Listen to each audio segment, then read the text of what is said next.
Terima Selamat kasih. pagi. Mari kita mendengarkan firman Tuhan yang diambil dari Ulangan 27.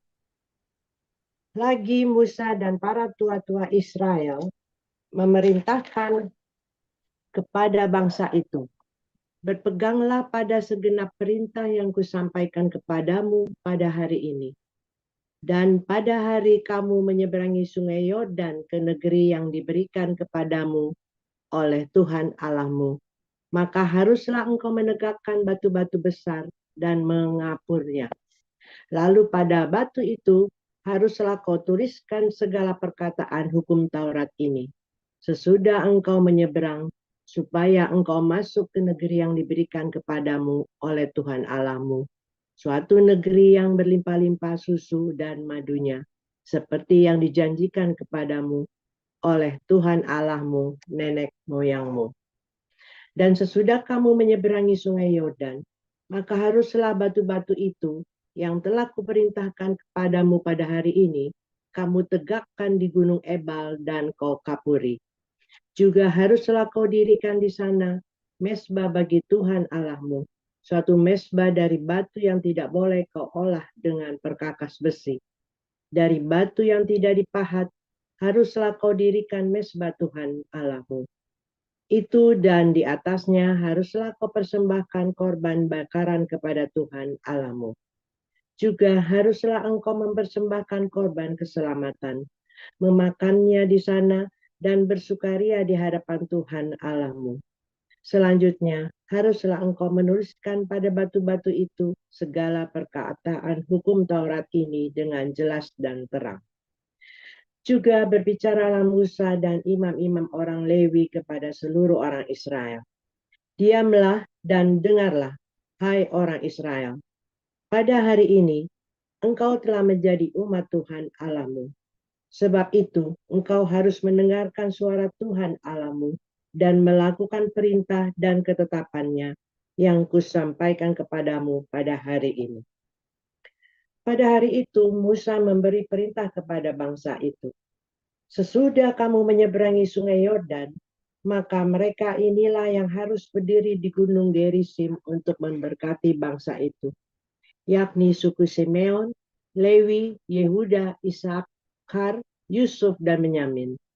Dan mereka inilah yang harus berdiri di gunung Ebal untuk mengutuki, yakni suku Ruben, Gad, Asher, Sebulon, dan serta Naftali. Maka haruslah orang-orang Lewi mulai bicara dan mengatakan kepada seluruh orang Israel dengan suara nyaring, terkutuklah orang yang membuat patung pahatan atau patung tuangan, suatu kekejian bagi Tuhan, buatan tangan seorang tukang, dan yang mendirikannya dengan tersembunyi. Dan seluruh bangsa itu haruslah menjawab, amin. Terkutuklah orang yang memandang rendah ibu dan bapaknya, dan seluruh bangsa itu haruslah berkata, amin. Terkutuklah orang yang menggeser batas tanah sesamanya manusia, dan seluruh bangsa itu haruslah berkata, amin. Terkutuklah orang yang membawa seorang buta ke jalan yang sesat, dan seluruh bangsa itu haruslah berkata, amin. Terkutuklah orang yang memperkosa hak orang asing, anak yatim, dan janda, dan seluruh bangsa itu haruslah berkata, amin.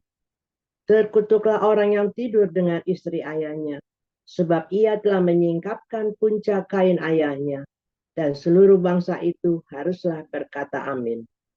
Terkutuklah orang yang tidur dengan binatang apapun, dan seluruh bangsa itu haruslah berkata amin. Terkutuklah orang yang tidur dengan saudaranya perempuan, anak ayah atau anak ibunya, dan seluruh bangsa itu haruslah berkata amin. Terkutuklah orang yang tidur dengan mertuanya perempuan, dan seluruh bangsa itu haruslah berkata amin. Terkutuklah orang yang membunuh sesamanya manusia dengan tersembunyi, dan seluruh bangsa itu haruslah berkata amin.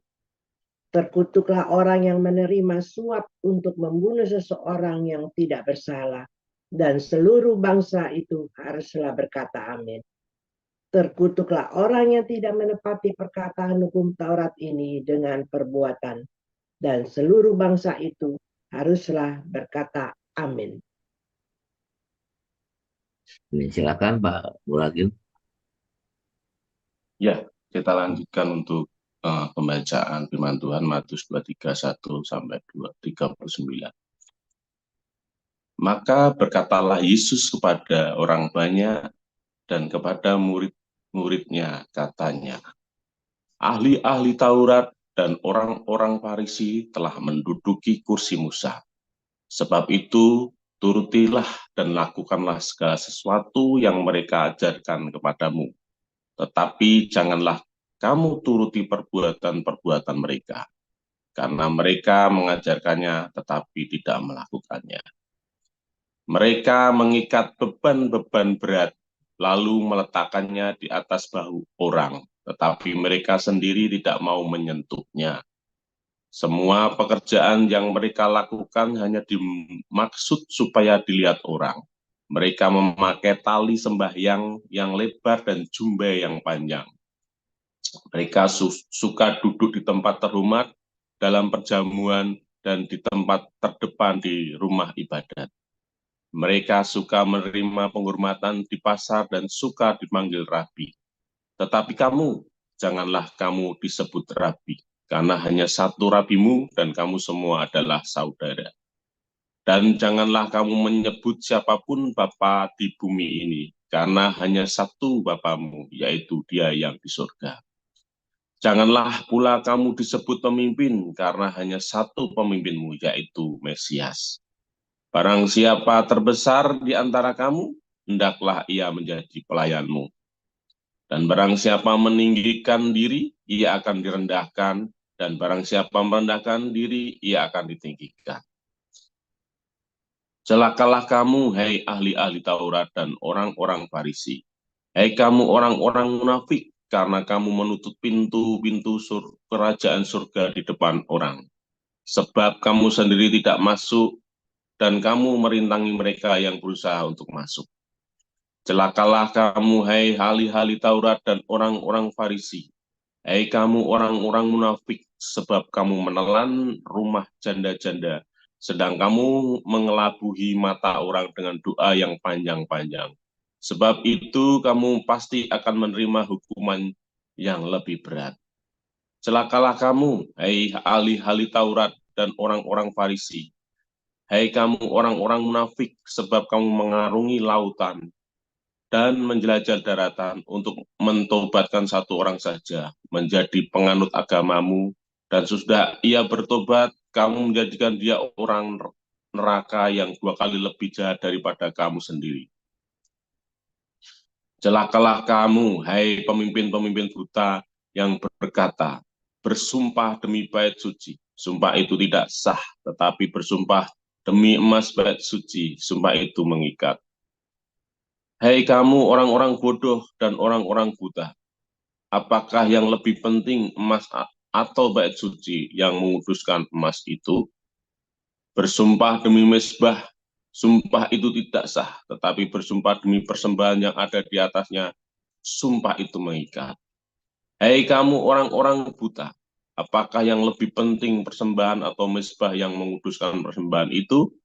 Karena itu, barang siapa bersumpah demi mezbah, ia bersumpah demi mezbah, dan juga demi segala sesuatu yang terletak di atasnya. Dan barang siapa bersumpah demi bait suci, ia bersumpah demi bait suci, dan juga demi Dia yang diam di situ.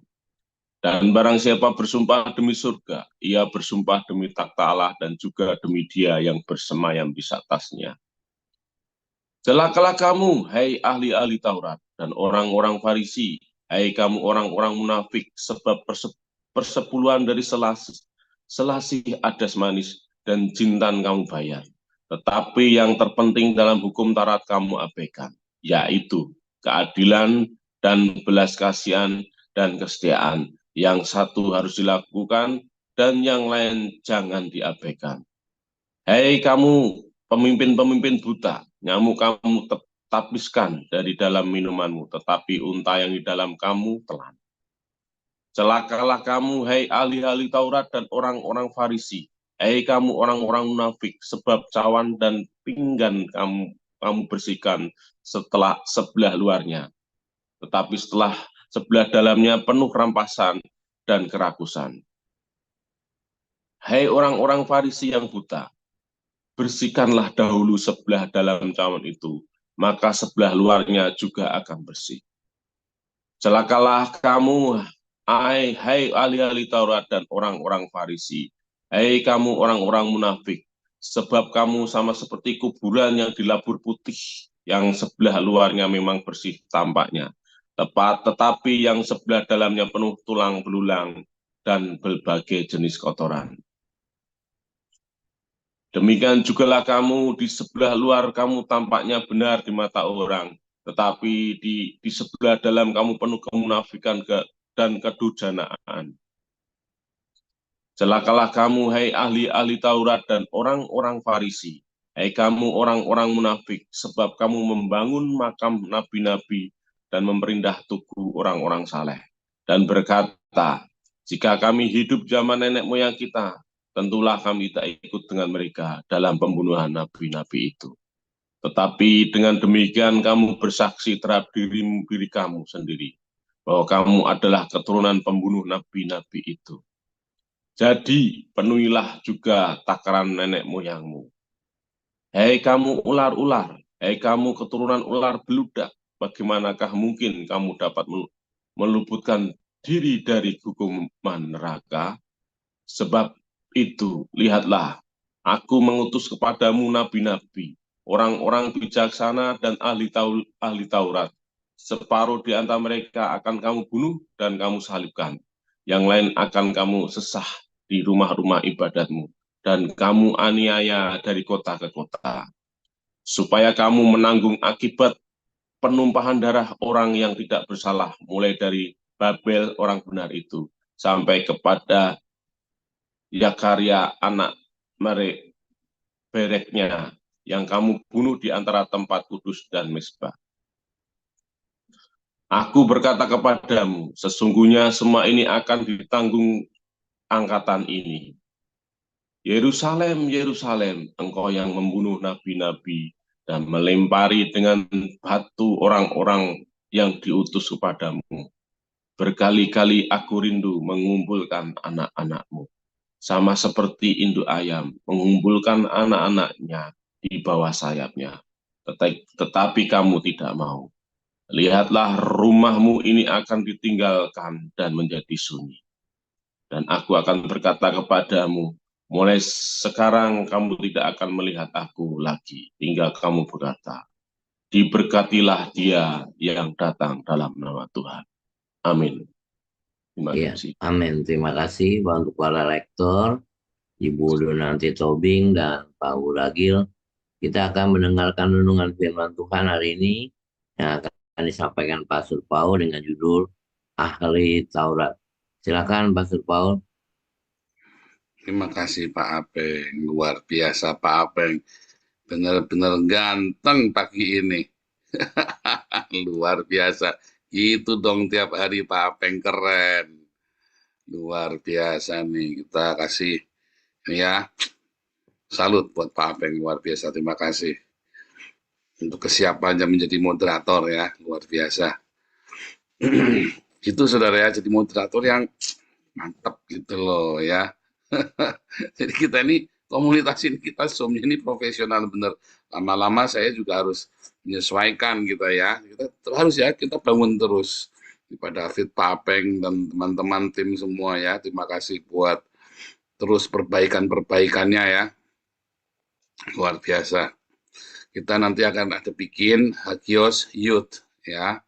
Pelan-pelan ya, yang anak nanti saudara pelan-pelan ya. Jangan terlalu banyak aktivitas, nanti kuotanya habis, ada jenuh, capek, malah yang penting-penting ada ketinggalan nanti. Jadi jangan terburu-buru. Kita pasti nanti akan bikin. Karena kita juga lagi bikin di sini, nanti untuk Hagios shoot-nya nanti kita bikin yang bagus saudara ya. Kita untuk Hagios anak, karena untuk anak itu kamu tidak bisa pelayanan anak sembarangan. Anak kapok nanti saudara, apalagi nanti dipaksa sama orang tuanya buat ikut Zoom. Jangan, sabar dulu, kita sedang bikin, kita sedang rintis, ya, tim pembina dan penatua, ya Pak Stephen, Bu Lianti, Bu Marjuni, ya Bu Mantu, Pak Yus Supe, ya kita sedang mempersiapkan tim pelayanan di Belanda, dan nanti kita akan membuat Zoom kita, komunitas kita ini jadi lebih bagus, jadi lebih mantap ya. Sabar ya. Ini kita youth dulu. Nanti Marcel juga akan membantu kita. Kemungkinan Marcel akan kita kirim ke Belanda buat training, saudara ya. Doakan saja, Tuhan sediakan dana semuanya ya. Tentu harus ada sponsornya ya. Karena kan nggak mungkin ngambil pakai uang yayasan. Marcel ke Belanda, doakan aja dari sponsornya nanti Marcel ya. Doakan saja, kita doakan. Karena harus training ya. Nanti ketemu sama Wisely, terus bikin mempersiapkan sama-sama di sini. Ya, ini kan pelayanan kita ini internasional, saudara ya. Nanti Marcel kita promote ya, supaya bisa go internasional juga. Ya, supaya jangan potensinya terpendam. Marcel ini S2 teologi, saudara. Dan dia sekarang sedang penyesuaian. Nanti tahun keempatnya dia, ini kan sekarang Agios Bible College ya. Kalau sudah selesai, nanti Marcel akan mengajar. Ya, mengajar di HBC juga ya. Kita sedang persiapkan Marcel ini buat jadi dosen kita juga. Pak David, Pak Sumantri, ini lagi kita persiapkan ya, Weles Ang, ya, dan beberapa yang lain sedang kita persiapkan ya. Marcel, jadi nanti dosen kita banyak. Sekarang ini saya babak belur ya, maklum saudara ya, karena kita kekurangan pengajar. Tapi nanti kita fokus ya, nanti saya lagi cari orang yang mau benar-benar belajar bahasa Yunani fokus, dan orang yang benar-benar mau belajar bahasa Ibrani. Nanti komunitas kita kuat. Saya lihat tadi ya, waktu kemarin Weles Ang mengajar, ya, dan menjawab pertanyaannya kita punya pola ya, waktu menjawab pertanyaannya. Pak Enardo membantu menjelaskan, wah keren banget, saya bilang, wah semua tim fokus, dan ketika menjawab, Pak David menjawab, Enardo menjelaskan, ya Weles Ang menjelaskan, semua bisa tes polanya bisa sama, pemahamannya bisa sama, dan saya harapkan pelaksanaannya juga sama nanti. Waktu Anda mengaplikasikan dalam hidup Anda juga bisa begitu, yang saya harapkan ya. Kalau untuk melaksanakan itu Anda perlu praktek berkali-kali ya. Dan dalam praktik itu nanti Anda kembali sharing lagi, 5 tahun kemudian kita sharing, nanti itu makin solid yang kita mengerti. Oh, ternyata mendengar suara Tuhan itu seperti ini. Oh, lahir baru itu ternyata seperti ini. Begitu saudara ya. Itulah komunitas kita bertumbuh dalam iman, dalam pengajaran, dalam kesalehan, dalam kekudusan, dan terutama di dalam cinta, saudara ya. Saudara, saldo yayasan kita total 1 miliar, saudara. Serius, saudara, saya nggak main-main ya. Ini ngalahin gereja. Ini adalah komunitas online di Indonesia pertama yang punya saldo yayasan 1 miliar. Serius, saudara ya, saya nggak main-main. Nggak berasa ya, saya baru menyadarinya tadi pagi, saudara. Saya baru ngeh. Ya, 400 juta di Damaris, 400 juta di Embun Pagi, 250 juta di Damar Kasih, saudara. Dan kita selama ini kita berusaha terus ya, supaya jemaat semua diberkati melalui pelayanan kita. Sekarang kita merambah ke beasiswa, Bu Sarma dan tim. Terima kasih Bu Ninuk, Bu Sarma, Bu Cinta juga masih mendampingi ya, dan guru-guru yang lain. Ada berapa tuh Bu Sarma kemarin itu. Kita harapkan nanti ya beasiswa ini nantinya bisa jadi yayasan ya. Ada Bu Rohana Budi, Pak Hari juga mendampingi, Pak Yuwono ya masih mendampingi ya. Terus ya nanti semoga ya. Nah, terima kasih juga buat Pak Suara SK yang menjadi menjadi salah satu sponsor kita yang setia ya, yang terus ya, yang selalu meresponi semua proyek-proyek kita, selalu dimodalin pertama kali ya melalui Pak SK ini ya. Banyak sekali yang terlibat ya, termasuk donatur kursi roda yang tidak mau disebutkan namanya. Ya, donatur kursi roda ini 1000 kursi roda, sudah main-main, saudara ya. Pelayan-pelayan tadinya saya mau beli bekas sama Pak Hawi, kita lagi mikir caranya supaya kita ngasih bekas ke Indonesia. Ternyata Pak Putih mentoknya di apa, saudara? Nggak boleh impor bekas. Ya, tiba-tiba orang ini bilang, udah tak kasih baru saja Pak Paul. Saya kaget jumbul, saudara. Kita lagi mau impor bekas, ini malah dikasih baru. Gres, masih plastikan. Saudara, betapa komunitas ini telah menjadi berkat, berapa banyak nyawa yang tertolong ya. Saya ingat Yang paling kelihatan ya, yang saya masih ingat sekali ya, suaminya Ibu Lisoy dulu ya. Waktu corona, wah bisa kelar ya. Telepon sama Dokter Andre Hart, langsung tes dapat ruangan. Terus kemudian Ibu Yeti ya, tes langsung dapat ya.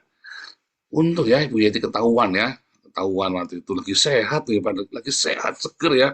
Jadi malah jadi donor darah ya kalau nggak salah Bu Yeti ya, donor darahnya anaknya Pak Aping juga tuh. Tiba-tiba stroke saudara. Untung nelpon lagi dokter medsos tuh. Kalau nggak bablas ya.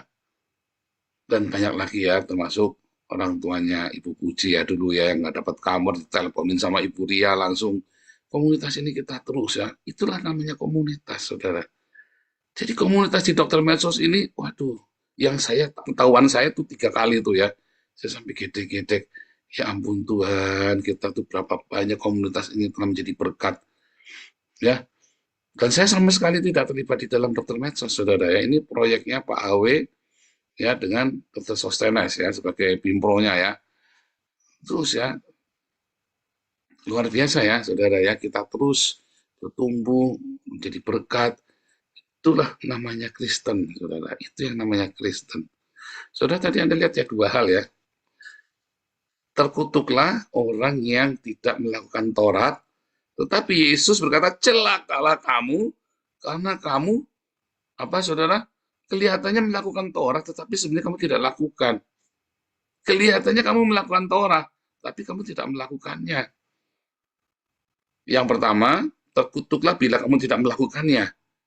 Ya, yang di dalam Ulangan 27. Ya, yang di dalam Matius yang tadi Anda baca, ya, Matius 23 tadi ya, kita baca ya. Apa saudara? Celakalah, karena kelihatannya kamu melakukannya, tapi sebenarnya kamu nggak melakukannya. Kamu malah menjadi batu sandungan dari kelakuanmu. Ya, Anda amatin saudara, ada 2 hal. Apakah Anda dikutuk sama Tuhan? Enggak saudara. Torah diberikan supaya kamu bisa bertahan hidup, supaya kamu survive, supaya hidup kamu, karakter kamu, gaya hidup kamu dan karakter kamu, serta kamu bisa menjaga tanah perjanjian itu dan kamu tidak terusir dari tanah perjanjian. Karena tanah perjanjian itu penuh susu dan madu dan semua orang pengen menguasai itu. Dan kalau orang-orang Israel ini setia melakukan aturan-aturan dalam kehidupan yang disebut Torah itu, lolos dia saudara. Karena itu adalah karakter. Karena itu adalah jati diri. Ini bukan cerita kamu haram, halal, kosher, tidak kosher, syariah. Oh enggak, ini bukan cerita syariah. Sama seperti kalau kamu mau hidup di Belanda, ya, kamu tidak boleh berkata, bunuhlah orang Islam. Oh enggak boleh saudara. Kalau kamu mau hidup di Belanda, kamu boleh berkata Islam itu jelek. Tapi kamu tidak berkata, mari kita bunuh orang Islam. Tidak boleh saudara. Seperti di Indonesia kan bunuh kafir sekarang juga, bunuh Ahok sekarang. Oh itu nggak boleh saudara. Mau bisa masuk penjara hukumannya berat itu saudara ya. Mari kita bunuh Kristen, mari kita bakar gereja. Oh itu nggak boleh saudara, itu hate speech ya. Kalau kamu mau tinggal di Belanda, kamu boleh berkata Islam itu buruk, Islam itu jelek. Tapi kamu tidak boleh berkata, mari kita bunuh orang Islam. Ingat-ingat itu saudara ya. Artinya, kalau itu kamu langgar, mengapa mari kita bunuh? Kalau kita berkata Islam itu jelek, oh itu pendapat saya, Islam itu jelek. Tapi begitu kita berkata, mari kita bunuh orang Islam, maka akan menimbulkan apa saudara? Akan menimbulkan kebencian. Tapi kalau berkata, ya Kristen itu jelek, ya Raja Belanda itu jelek, pendapat apa? Itu kan pendapat kamu pribadi, boleh-boleh saja.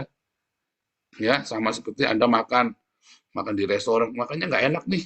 Kan boleh saja kita bilang itu memang nggak enak kok. Menurut saya enak kok, kamu menghina ya enggak, kata saya nggak enak. Tapi makannya nggak enak, siapa ini yang bikin ini? Kita bunuh dia. Nah itu nggak boleh itu saudara. Ancaman itu nggak boleh. Kalau kamu mau hidup di Belanda, saudara ya, kalau kamu mau hidup di Belanda, kamu tidak boleh ya lampu merah dilanggar, naik kereta nggak bayar. Oh di Indonesia juga nggak boleh Pak? Oh di Indonesia boleh saudara. Ya kamu naik kereta nggak bayar, naik pesawat nyelonong aja, apa ngantrian serobotan. Kalau di Belanda nggak boleh. Kalau kamu di Belanda, naik kereta nggak bayar, ketahuan, kamu nggak masuk penjara, saudara. Dicatat, saudara. Ya, beberapa kali catatan-catatan itu sampai catatan itu naik ke permukaan, misalnya kamu 3 kali tangkap gitu ya ketahuan, tiba-tiba kamu ngelamar kerjaan, saudara. Langsung ditolak, saudara. Langsung ditolak.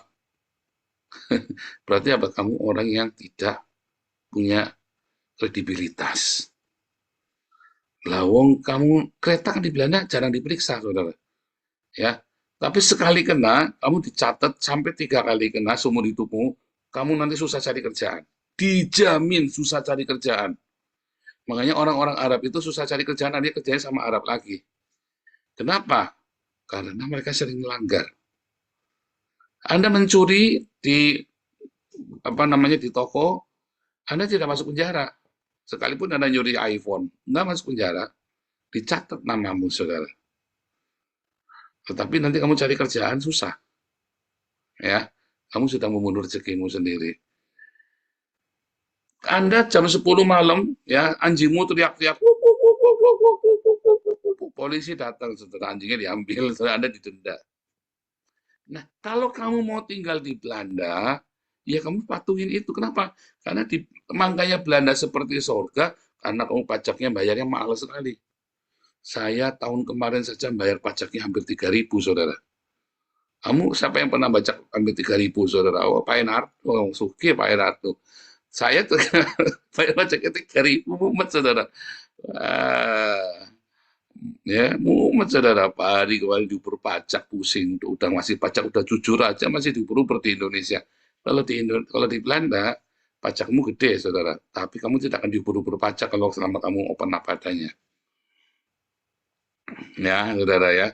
Kalau kamu mau tinggal di Belanda, pajak kamu, ya kita keluar dari rumah, tamannya indah, saudara. Ya, jalannya hot mix, setiap pagi disapu, pagi-pagi selalu disapu, saudara. Ya, kalau lagi musim panas, nggak hujan-hujan, disiram, saudara, jalannya. Ya, di Indonesia memang enggak. Tapi di Belanda kita seperti itu. Kalau kamu mau tinggal di Belanda, kamu kudu bayar pajak tertib. Ya, kalau kamu mau tinggal di Belanda, nah itu sama. Kalau kamu mau tinggal di tanah perjanjian, kamu harus hidup kudus. Kamu harus jaga, ya jangan sampai kamu menodai keluargamu, ya seks yang tidak kudus. Jangan sampai kamu melukai, jangan sampai kamu menyembah kepada dewa-dewa asing, ideologi yang lain. Itulah. Makanya kalau kamu tidak mentaati itu, kamu akan terkutuk, kamu akan sial sendiri. Kalau kamu tidak mau bayar pajak di Belanda, lalu siapa yang merawat jalan itu, saudara? Kalau di Indonesia kamu bayar pajak, uangnya habis semua dimakan sama pejabatnya, sama ya kan? Kalau di Belanda enggak, kita bayar pajak cucuk, saudara. Saya bayar pajak hampir 3.000 euro cucuk, saudara, kemarin ya. Kenapa ya kita puas? Sekarang kita keluar, jalannya hot mix semua. Nggak ada jalan lubang di Belanda itu, Anda nggak akan ketemu, saudara. Jalan lubang di Belanda. Wah, itu bisa diomel-omelin itu sama rakyat itu. Anda kalau di Indonesia cari jalan yang mulus itu jarang, saudara. Cari jalan mulus di Indonesia, jalan tol aja bolong, saudara. Jalan tol aja di Indonesia bisa bolong, coba. Bisa ngelunjung begini, bisa ngelombang. Iya kan? Kamu di Belanda, cari jalan bolong itu susah. Nah, itulah bedanya, saudara. Enak kan? Kalau kamu mau tinggal di Belanda, kamu ikutin aturannya. Nanti kamu hidup seperti di sorga. Sama, kalau kamu mau hidup di tanah Kanaan, di tanah perjanjian, kamu harus hidup sesuai dengan hukum Tuhan. Intinya apa? Tetap tinggal di dalam cinta, kan? Inti dari hukum Torah. Kamu ingin hidup di dalam taman Firdaus, saudara? Hiduplah selalu penuh dengan cinta. Ya, puncak dari cinta apa, saudara? Mengampuni. Kamu harus selalu siap hatimu dengan pengampunan. Ya, apa sih kesimpulan dari cinta coba? Kan pengampunan kan, yang tidak diajarkan oleh agama lain, oleh nabi manapun. Ampunilah musuhmu, berkatilah orang yang menganiaya kamu. Kalau kamu lakukan itu senantiasa, hidupmu melimpah dengan itu, kamu tinggal di tanah Kanaan. Kamu tinggal di sorga, saudara. Kamu tinggal di paradiso. Tetapi ketika cintamu itu palsu, kamu juga celaka, saudara. Karena apa akhirnya? Akhirnya selama ini kamu membangun kepalsuan. Kamu celaka. Kamu ibadah, kamu pelayanan, kamu diakonia, tapi penuh dengan kepalsuan. Ada sia-sia semuanya. Karena semua pekerjaan kita akan diuji dengan api. Dan apa yang kamu lakukan akhirnya cuma pencitraan doang. Ya enggak? Makanya celaka. Bukan Tuhan ngutukin kamu, bukan Tuhan ngarep-ngarep kamu celaka, bukan. Kalau tidak dilakukan, kamu tidak akan survive di tanah perjanjian. Kamu akan terpental sendiri. Begitu hatimu ada dendam, tadi saya ngomong-ngomong sama Pak Yus ya, kita lagi ngomong ngalor ngidul, terus kita bisa cerita ya. Itu loh Pak Yus. Ya, mengapa orang kaya, orang yang kaya itu maksudnya orang yang kemilikan. Bukan maksud duitnya banyak, bukan kemilikan, saudara. Orang kemilikan itu, ya, kalau jatuh, waduh, aku nih, waduh, dulu aku punya ini, hilang, aku punya ini, dia masih meratapi dulu, ngitung ini, dulu punya ini, hilang semua, saudara. Saya pernah punya armada truk, saudara, 7 biji, saudara. Truk, saya umur 30 tahun, punya truk 7, mobil saya BMW, dalam semalam hilang semua, saudara. Saya ngalami, saudara. Serius, saudara, ya. Dalam semalam hilang semua, umur 30 tahun, sudah sendiri, ya. Tapi saya nggak meratap, saudara. Saya bilang lepas. Saya bilang, kalau saya mana emang nggak lepas. Ya, saya bilang sama kakak saya, kasihkan aja, enggak apa-apa. Ringan, kita cari lagi. Lepas semua, saya bangun lagi, saudara. Saya nggak pernah meratap untuk apa yang sudah. Kalau di situ saya punya ini dulu. Saya sampai lupa saya dulu punya apa saja, sudah lupa, saudara ya. Karena selalu tak lepas. Kalau saya jatuh ya tak lepas semua, saya bangun lagi cepat. Ringan badannya. Ya, karena nggak kemilikan. Makanya apa, saudara? Orang yang kaya susah masuk surga. Orang kaya itu maksudnya gini loh, artinya orang yang punya kemilikan, kamu susah di surga, susah merasakan surga. Kalau kamu kemilikan hidupmu, kamu susah merasakan surga, saudara. Ya, tapi kalau kamu belajar melepaskan, belajar ikhlas, kamu punya hati yang rela, kamu punya cinta yang melimpah, kamu sudah di surga. Asal jangan pura-pura. Kalau pura-pura celaka kamu. Sudah nggak dapat ini cuma sandiwara tok, akhirnya kamu ya tetap sial.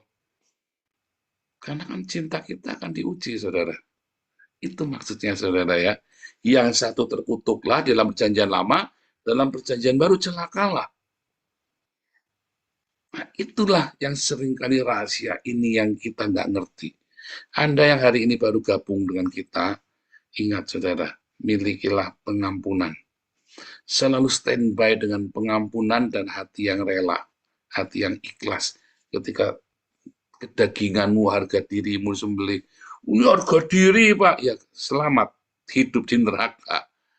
Ini harga, akhirnya kan hidupmu panas kan? Saya ngalamin harga diri saudara ya. Tak kejar ya panas, akhirnya tidak konsen kerja, panas saya saudara ya. Mengapa potensi hidupmu seringkali tersia-siakan? Karena panas hidupmu, dendam harga diri. Saya punya teman ya, dulu teman dari SD ya, dulu dia ikut kerja sama saya, orang itu tukang kelahi saudara, polisi pun digebukin sama dia. Ya, tapi orang ini ya, kalau kita ngomong salah dikit sama dia, panas dia langsung. Persis kayak papi saya begitu melihat dia tuh, papi saya panasan. Ya, papi saya itu kalau ada orang ngomong salah dikit ya, dia ambil gunting. Tadi kamu ngomong apa? Langsung ditaruh di perutnya dia. Kamu tadi ngomong apa tadi? Udah tua loh, udah umur 50 masih begitu papi saya ya. Masih panasan begitu. Jadi nggak kenanan. Makanya hawanya panas. Di rumah pun kita hawanya panas, saudara. Papi saya itu kena cancer baru tenang hidupnya, saudara ya. Baru tenang, baru ceritanya pengampunan. Ya, 50 tahun hidup di dalam kemarahan. 2 tahun terakhir yang kena cancer ya, kena kan 2 tahun ya kena cancer cuma 3 bulan ya. Kira-kira mau kena cancer tiba-tiba ya, sebelum kena cancer itu papi saya sudah berubah ya. Tiba-tiba kena cancer. Lucu ya, saudara ya. Nah, saudara, Anda yang hidupnya di dalam pengampunan, hidupmu adem, ini rumah tanggamu adem. Kenapa rumah tanggamu panas sekarang? Karena kamu panas hatimu, saudara. Ya, kamu hidupnya di neraka, hidupnya di Hades, panas kamu. Supaya kamu bisa tinggal di tanah perjanjian, di paradeisomu, di Edenmu, apa tanah perjanjian? Rumah tanggamu jangan panas. Jangan panasan, harga diri Pak, ya udah selamat masuk neraka. Ya itu kan harga diri harus kita pertahankan, bukan cinta yang harus kamu pertahankan. Harus kita korbankan harga diri, bukan korbankan harga diri. Kita punya harga diri, tapi kita lebih memilih cinta. Bukan Anda mengorbankan harga diri, bukan, tapi Anda pilih cinta lebih dari apapun yang ada di dunia, termasuk harga dirimu. Kalau kamu pilih harga dirimu lebih dari cinta, selamat tinggal di Hades. Ini enggak dalam lembah alam maut kan? Panas keluargamu kan, mengejar harga dirimu kan? Betul kita punya harga diri, saudara. Jangan kau injak harga dirimu sendiri. Tetapi ya kejarlah cinta lebih dari apapun yang kamu miliki di dunia ini. Poses apapun, posesif, kemilikan apapun, kamu tinggalkan, kejarlah cinta. Itu maksudnya, saudara ya. Kedua, jangan pura-pura. Jangan cuma pencitraan. Sebab kalau pencitraan, kamu rugi. Udah harga dirimu diinjak-injak, kamu ternyata cuma pencitraan alias penjilat. Alias cuma cari muka, alias pecundang. Akhirnya kamu ini pun nggak dapat, itu nggak dapat, saudara. Karena kalau cintamu nggak sejati, nggak benar-benar, cuman pencitraan kayak orang-orang ahli Taurat dan orang Farisi itu ya, yang kelihatannya saleh, sembahyang, rajin, doanya panjang-panjang, ya. Coba lihat Anda kalau di TikTok, Pak, oh enggak boleh gitu orang Kristen. Dulu ya, zaman dulu, wah, saya paling paling sebel kalau dia ngomong orang Kristen enggak boleh begitu, kita harus mengasihi gundulmu peang. Kamu tuh bukan mengasihi, tapi kamu tuh takut. Ya, waduh saudara, enak saudara kalau dengar orang begitu ya. Enak saudara, sekarang saya tahu orang-orang ini. Saya kan tinggal di gereja bersama dengan pendeta-pendeta.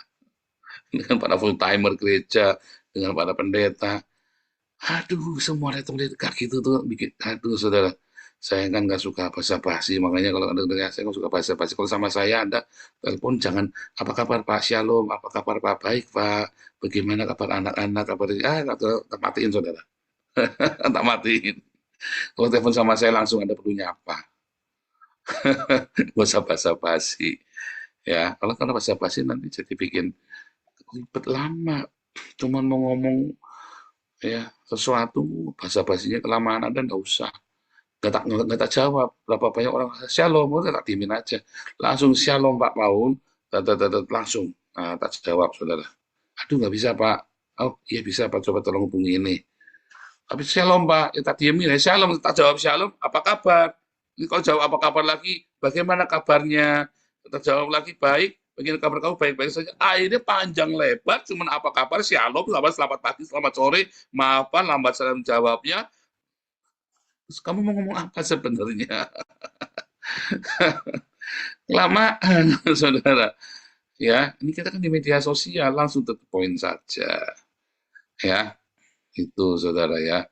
Nah, retorika-retorika itu masalahnya dibawa dalam kehidupan, bukan cuma di WhatsApp, tapi dalam kehidupan penuh dengan retorika.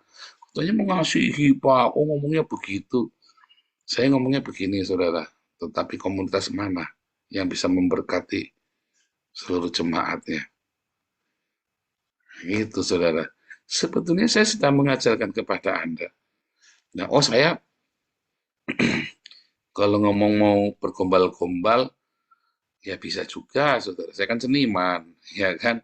Tetapi saya sedang mengajarkan kepada Anda, to the point. Jangan tertipu dengan semua rayuan manis gombal-gombal itu.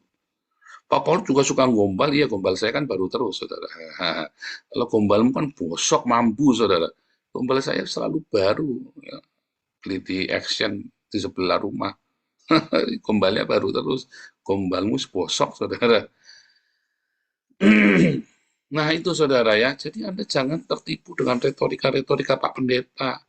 Orang-orang Kristen yang munafik, yang kelihatannya sok baik, lemah lembut ngomongnya. Mendingan kayak saya, gundulmu peang. Tapi kita, banyak yang kita tolong, saudara. Kasihnya kita itu nggak retorika. Ya, langsung to the point. Kamu butuh apa? Udah, nggak usah muter-muter. Pak, uang kontrakannya belum dibayar Pak, telat lagi Pak. Saya ini nggak dapat kerjaan kemarin sakit itu kami. Absennya gimana? 75% Pak. Ya udah laporan aja sama Pak Apeng. Kan begitu saudara. Langsung to the point aja, nggak usah muter-muter. Ya Siliwangi udah tahu ya gayanya saya ya. Udah disemprot 2 kali ya. Kalau Siliwangi sama saya langsung to the point, saudara. Tapi saya juga nggak marah. Kalau retorika kebanyakan itu, maka saya jengkel, saudara. Ngomong nggak berhenti-berhenti, cuman apa kabar, kabar baik, shalom, apa. Capek, saudara. Ngomong aja langsung, ya kan? Ya, gitu ya. So, nanti kalau telepon saya, konseling juga gitu, nggak usah retorika, ya langsung to the point aja. Ya, gitu, saudara. Jadi, kasihmu jangan pura-pura, jangan beretorika. Maka nanti hidupmu selalu ada di Taman Eden, ya, selalu ada di dalam, kamu selalu ada di tanah perjanjian, hidupmu penuh dengan susu dan madu. Tuhan Yesus memberkati.